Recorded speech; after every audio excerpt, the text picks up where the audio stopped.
How are we doing, everybody? Chris and Jeff, the Essential Motion Spine and Sport. We wanted to show you the proper and the improper ways of doing a kettlebell swing. Just go over the kettlebell swing is very important. If you can learn how to properly hip hinge, okay, it not only, yes, it's an exercise, but think of the functional, we're trying to figure out, or trying to show you the reasons why you want to do this and get good at it. Because it carries over into everyday life when you're having to bend and pick things up and do things, not rounding the back. If you have a back injury, a herniated disc, a problem, it not only strengthens the hips, the glutes, the core muscles, but it teaches you how to properly use, the hips and not the back. What other reasons why we want to it's a great posterior chain. So, usually the weakest link is something back in here, so we can strengthen things around it and then also move well. It's a great thing. Some people have no idea what a kettlebell even is, or call it cowbell, or like what do you even do with those things? So we'll walk you through it. I think it can scare, it confuse some people as well, because they're like, well, should I be doing this? Should I not be doing this? Will I hurt my back worse? I'm frustrated because I want this pain to go away. I don't know if it'll ever go away. I want to strengthen, but what do I do? Like, how do I? So we'll show you the common mistakes where you can kind of fix some of those common mistakes, and then the proper way to do it so that you do feel like you're getting stronger and gaining some confidence and getting where you want to go with this exercise. So you don't feel like, well, if I do it wrong, I'm just going to set myself back, more like a re-injury again.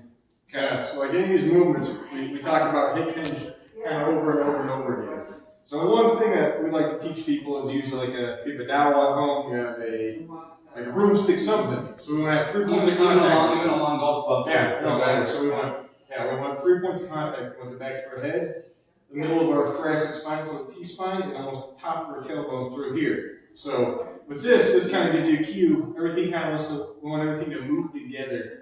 And this is called the hip hinge. So we're moving through the hips. A lot of people think when they pick up things, I got to lift with the knees, or you're bending through the back here.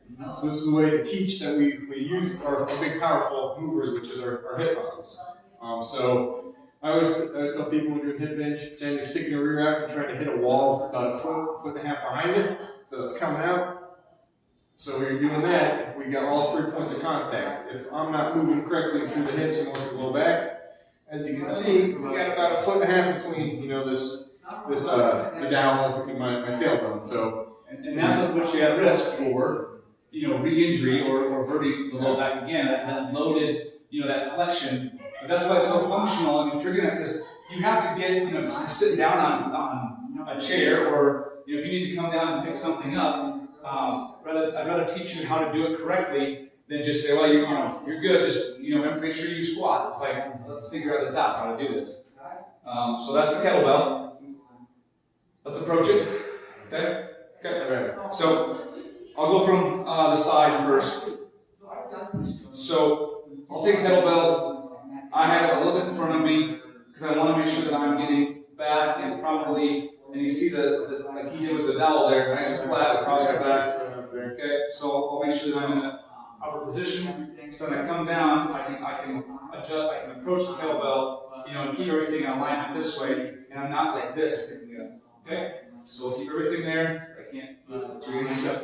Here we're down. Okay, I'm going to kind of come this way. Now, what it's not is it's not just an arm thing where I just swing like this. My arms are hanging on to it, but they're just kind of there to catch the kettlebell. My hips are going to be the thing that accelerates it forward. I'm also not going to go way down low and behind me and get this flexion in here in the back. It just kind of goes right between the thighs. It kind of swings, and I'm going to accelerate it forward with my hips. Snap. It's like a snap motion with those hips, I guess. Push. So you don't want to feel a burn in your shoulders when you're doing this. It should be more, hey, I'm feeling this kind of through the glutes, through the hamstring kind of area.